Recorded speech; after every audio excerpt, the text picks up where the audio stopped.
Join అయ్యారు కాబట్టి next topic ఈ టాపిక్ లో ఒపీనియన్ తెలుసుకుందాం. What is your opinion about CJP sir? CJP memes లానే ఉండిపోతుందా, పొలిటికల్ పార్టీ ఫోర్స్ లాగా అవుతుందా? బీజేపీ దాన్ని సీరియస్ గా తీసుకోవాల్సి ఉండేనా లేకుండేనా? సార్ అన్మ్యూట్ చేయండి సార్ పుల్లారావు గారు.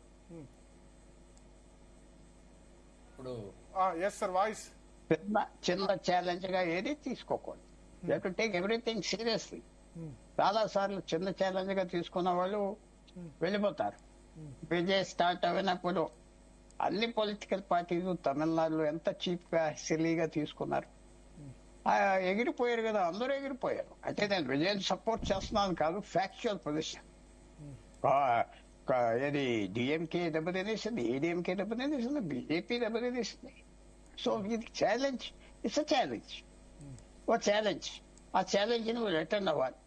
ఇదేదో తక్కువ చేసి మనం ఉన్నామంటే కుదరదు. ఎందుకంటే అంతమంది జాయిన్ అవ్వారు, పాకిస్తాన్ వాళ్ళు జాయిన్ అవ్వారు, కొంతమంది అంటున్నారు. ఏదైనా ఐడియా అనేది భారతదేశంలో 1,000,000 మంది ఎంతో మంది చూస్తున్నారు. ఆయన ఆల్రెడీ 2 crores ఎంతమంది వచ్చినా అంటలేదు, 1 crore మంది చూస్తున్నారు. ఇది ప్రభుత్వం ఎవరైతే అధికారంలో ఉన్నారో చాలా సీరియస్ గా తీసుకోవాలి. చాలా కేజ్రీవాల్ అండర్ ఎస్టిమేట్ చేశారు. ఒకరే ఢిల్లీలో ఉన్నది, దేశం అంతా అల్లరి చేశారు. కాంగ్రెస్ పార్టీ 2014లో దెబ్బతిన్నది.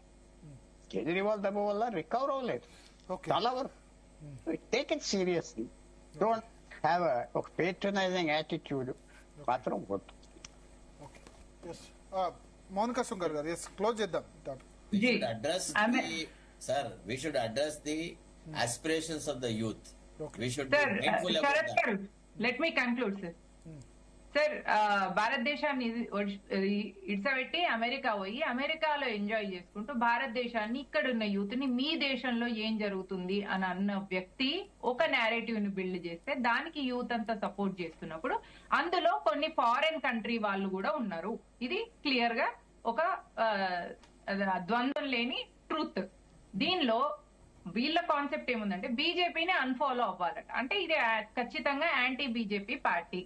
నెక్స్ట్, ప్రపంచమంతా వరల్డ్ వార్ సిచ్యువేషన్ లో ఉన్నప్పుడు ఇట్లాంటి నేరేటివ్స్ ఏవైనా లా అండ్ ఆర్డర్ ని డిస్టర్బ్ చేసేలాంటివి ఉన్నప్పుడు చిన్న పామునైనా పెద్ద కర్రతో చంపాలి అనేది రాజతంత్రం. సో ఆన్ దాట్ నోట్ దీన్ని బ్యాన్ చేయడం, వీళ్ళ నేరేటివ్స్ ని ఎదగకుండా వేరే దాన్ని సబ్సైడ్ చేయడము అనేది చాలా ఇంపార్టెంట్ విషయం. ఎందుకంటే ఇప్పుడు వరల్డ్ వార్ కియోస్ సిచ్యువేషన్ లో ఉన్నప్పుడు మనకు అన్ని ధరలు పెరుగుతున్నాయి. మోదీ వచ్చి క్లియర్ గా మోదీజీ చెప్పిండ్రు, బంగారం కొనుక్కోకండి అని చెప్పిండ్రు. ఈ ఒక్క సంవత్సరం కొంచెం పెట్రోల్ ధరలు పెరిగినా కూడా ఓర్చుకోండి, మన దేశానికి కావలసినట్టుగా మన దేశంలో తయారైన వస్తువులు వాడుకోండి. అంటే ఈ ఒక్క సంవత్సరం ప్రతి ఒక్కరు కూడా చాలా వైరాగ్యంతో చాలా simple living, high thinking concept లో ఉండాలి. కాబట్టి ఇట్లాంటి నేరేటివ్స్ వచ్చినప్పుడు ఇలాంటి నేరేటివ్స్ ని లా అండ్ ఆర్డర్ డిస్టర్బ్ కాకుండా మొత్తానికి బ్రేక్ చేయడం అనేది రాజధర్మం. That is what Bharatiya Janata Party is doing.